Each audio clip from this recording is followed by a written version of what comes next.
Voilà, et le second exemple, c'est évidemment Rising Star. Alors, je me souviens, j'étais venu l'an dernier, j'en parlais en disant on verra ce que ça donne, on était très confiants. On est quand même très content sur le digital, parce qu'on a fait des scores exceptionnels. Évidemment, pour le groupe, ça peut être un succès d'audience, pour voilà, plein de raisons qu'on ne va pas parler ici. À la fin, il faut savoir qu'on a quand même réussi à faire venir 1 million de personnes, donc on a fait 2 fois plus que sur Qu'est-ce que je sais vraiment. Le premier soir de Rising Star, on avait 3,6 millions, je crois, à l'antenne. Il y a eu 1 million de personnes qui sont venues sur l'application, qui sont loguées et qui ont voté pour leur candidat. Donc ça reste une audience qui est totalement considérable pour le digital.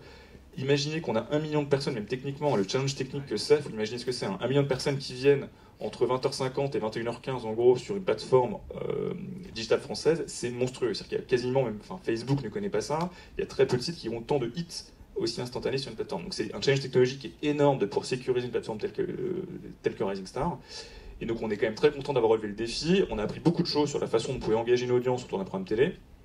Et encore une fois, c'est parce que la promesse était totalement dans le format. La promesse du format, c'était votez pour votre candidat, faites lever le mur depuis l'application Sisplay. Donc quand on est aussi bien intégré dans le format, on arrive à faire venir les gens, mais avec des audiences qui sont conséquentes. Voilà. Cette fois, le succès n'était pas au rendez-vous sur Rising Star en télé. Ce qui est quand même vachement curieux, c'est difficile à concevoir que ça puisse être à ce point un carton, on peut dire ça comme ça, dans l'univers digital, et que derrière j'allais dire l'audience native, on va dire, du programme est pas suivie.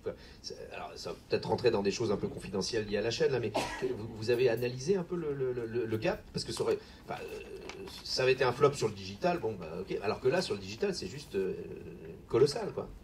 Ouais, alors la vraie différence, c'est qu'on est sur des ordres de grandeur quand même qui sont, même si le digital progresse, prend des parts de marché qui sont de plus en plus importantes, on reste sur des ordres de grandeur qui n'ont rien à voir. C'est-à-dire que faire 1 million de personnes chez nous sur le digital, c'est monstrueux et c'est sans doute un record d'Europe, du monde, je sais pas. Mais à la fin, pour une émission de télé sur M6, même si même si tous les gens étaient connectés, enfin tous les gens qui regardaient l'émission se connectaient à l'application Sisplay, avoir 1 million de personnes sur un mercredi soir, un mardi soir sur M6, c'est très faible en fait. Donc du coup, on est sur des ordres de grandeur qui sont différents. C'est qu'un énorme succès digital peut faire une toute petite audience quand même en télé. Voilà, c'est parce qu'on est sur des ordres de grandeur qui sont quand même sur un média qui reste extrêmement mass market et sur le digital qui est quand même plus réduit, quoi. Et après, sur le succès de l'émission, il y a plein de raisons liées au format, etc. Mais alors pour finir, du coup, je vous invite, on a ce soir un nouvel épisode de Qu'est-ce que je sais vraiment. Donc Rising Star n'a pas marché, mais Qu'est-ce que je sais vraiment marche aussi en télé, je vous rassure.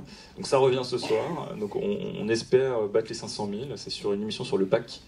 Vous pouvez repasser votre bac. Donc c'est May the 5th be with you, c'est ça? Exactement. Alors, un troisième axe, évidemment, et qui est le prolongement de notre historique, c'est-à-dire que quand on a créé le replay en 2008, on s'est dit il faut proposer notre télévision à la demande. Depuis, on a pas mal fait, on réfléchit de plus en plus à faire bouger nos fenêtres d'exploitation, parce qu'on pense que pour le téléspectateur aujourd'hui, c'est plus le même qu'il y a 6 ans. Et aujourd'hui, il y a plein de choses qui étaient révolutionnaires quand on a lancé la catch-up gratuite pendant 7 jours il y a 6 ans, qui ne sont plus du tout aujourd'hui. Donc, en gros, notre cheminement, c'était celui-là. On a commencé par lancer la catch-up, qui était le replay suite à la diffusion M6. Assez rapidement après, on a lancé une nouvelle fenêtre qui est la diffusion en direct des US sur un modèle payant, donc sur un modèle SVOD. On a lancé une offre qui s'appelle le Pass M6, qui est une offre de série où on a une quinzaine de saisons en direct des US pour 7,99€ par mois, qui est une offre qui est uniquement disponible en IPTV. Depuis plus d'1 an maintenant, on travaille à élargir notre d'exploitation. C'est-à-dire qu'on veut que les gens puissent retrouver, parce que c'est une vraie demande des spectateurs et des internautes chez nous, ils ne comprennent pas pourquoi Capital, je l'ai que 7 jours, et pourquoi quand je suis fan des Marseillais en Thaïlande, il y en a beaucoup, pourquoi si je suis parti une semaine en vacances, je ne peux plus voir ma semaine N-1. Voilà. Donc nous on travaille à ce que nos saisons soient disponibles le plus longtemps possible, que nos magazines soient disponibles le plus longtemps possible sur la plateforme. Donc ça c'est un des chantiers. Et puis, on travaille aussi sur des avant-premières, c'est-à-dire qu'on essaye aussi de faire en sorte que Sisplay puisse diffuser des contenus avant la télévision. Donc c'est aussi un changement un peu de paradigme en interne qui est intéressant et qu'on fait de façon événementielle évidemment, pas de façon récurrente, mais on l'a fait pour les séries US, pour Elementary, pour Scandale, on l'a fait aussi sur le programme de W9, où vous avez des communautés derrière qui sont extrêmement puissantes, on est en plein dans le cœur de cible de Sisplay Digital, parce que vous êtes sur des ados. Donc on peut avoir jusqu'à 500 000 personnes qui viennent regarder un épisode des Marseillais en Thaïlande 3 jours avant la diffusion le lundi. Donc c'est des scores qui sont vraiment considérables aujourd'hui là-dessus. Et donc justement pour vous donner quelques idées de nos records 2014, alors il y a évidemment un peu de tout, mais il faut reconnaître que la vidéo la plus vue en 2014 sur notre support, c'est une vidéo de W9, et c'est de la télé-réalité, c'est Les Princes de l'amour, qui cumule 1,4 million de vidéos vues sur un épisode. Donc, voilà, pour montrer quand même les audiences que ça peut générer. Suite à ça, vous avez L'amour est dans le pré, ce qui est moins surprenant parce que c'est le programme le plus puissant qu'on ait à l'antenne sur M6. Et vous avez aussi une série américaine, Under the Dome, qui est une série CBS, où on peut aller jusqu'à 900 000 vidéos vues sur un épisode. Notamment parce qu'on le met en avant, on l'a diffusé quelques jours avant, en avant-première.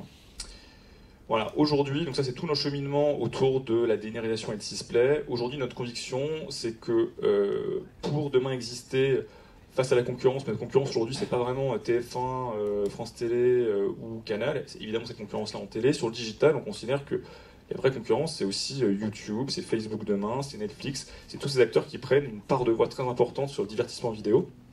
Et pour exister, il faut qu'on ait une promesse qui soit la plus large possible. On ne peut pas se contenter de juste proposer sur Sisplay le replay d'M6, W9 et Sister. Et donc, du coup, notre conviction, c'est que Sisplay, ça doit être un bouquet de chaînes de télévision gratuites, parce que notre métier, c'est l'édition de chaînes de télévision gratuites.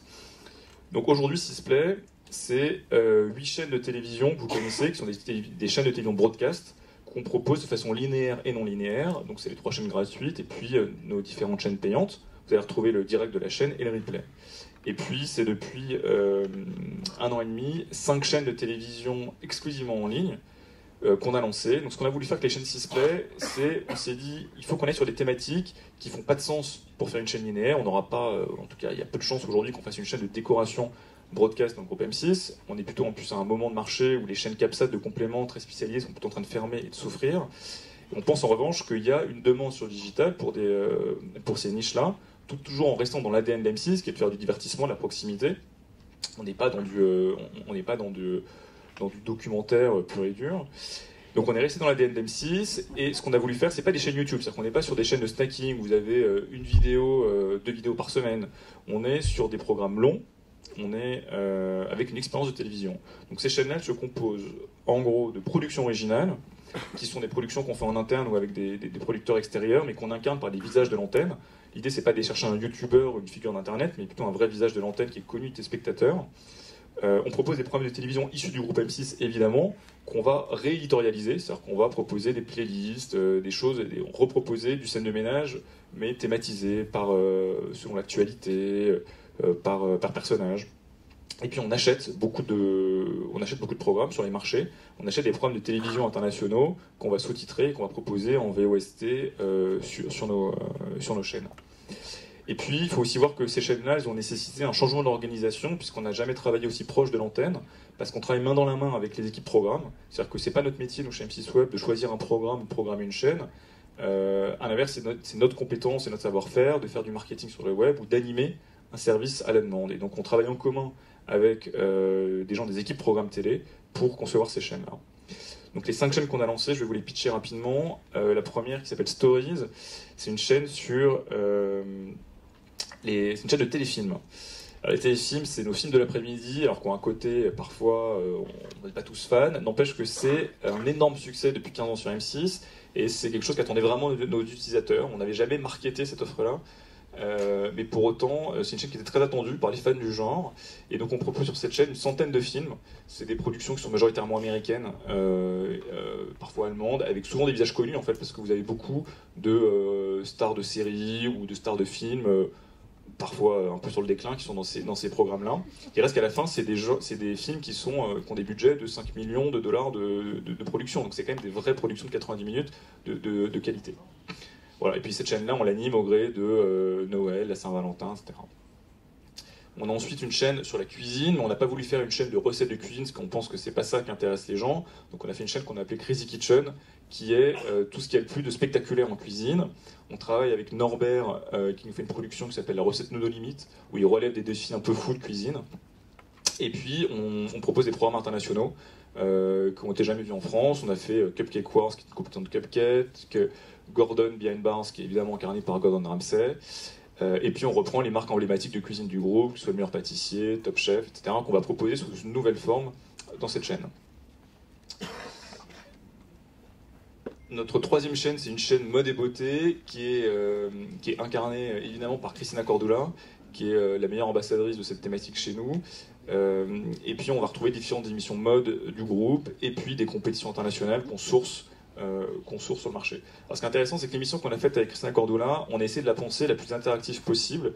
J'ai une petite vidéo qui vous explique le concept, qui raconte un peu l'histoire du programme. Bonjour les filles, bienvenue dans Allô ma chérie. Découvrez les coulisses d'Allô ma chérie, le programme de Christina Cordula sur la chaîne 6e Style. Le concept, une émission interactive et qui fédère et engage la communauté de fans de la chaîne. Petite explication, les fans Facebook de la chaîne 6e Style envoient des idées de thèmes. Christina choisit les meilleurs. Par exemple, Comment s'habiller pour aller au musée? Balle de promo, la petite robe noire. Comment s'habiller pour prendre un apéro avec des copains? et demande à toutes les fans de lui envoyer les photos de leur look. Et quel succès! Déjà plus de 100 000 photos envoyées. On a de la matière, hein?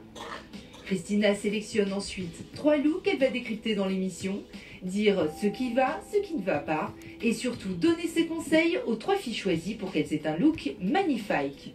Cathy, ma chérie, je pense qu'on peut faire beaucoup mieux. Tu mérites quelque chose de beaucoup plus punch, ma belle. Ma chérie, validé. Après l'émission, les fans peuvent retrouver tous les produits conseillés sur les planches Pinterest de la chaîne. Ma chérie, tu vas être magnifique pour la soirée, d'accord? Et quel succès! Allô ma chérie a dépassé 1 million de vidéos vues en 2014 sur 6e Style. J'attends vos photos et vos thèmes que vous allez nous envoyer sur la page Facebook de la chaîne 6e Style, d'accord?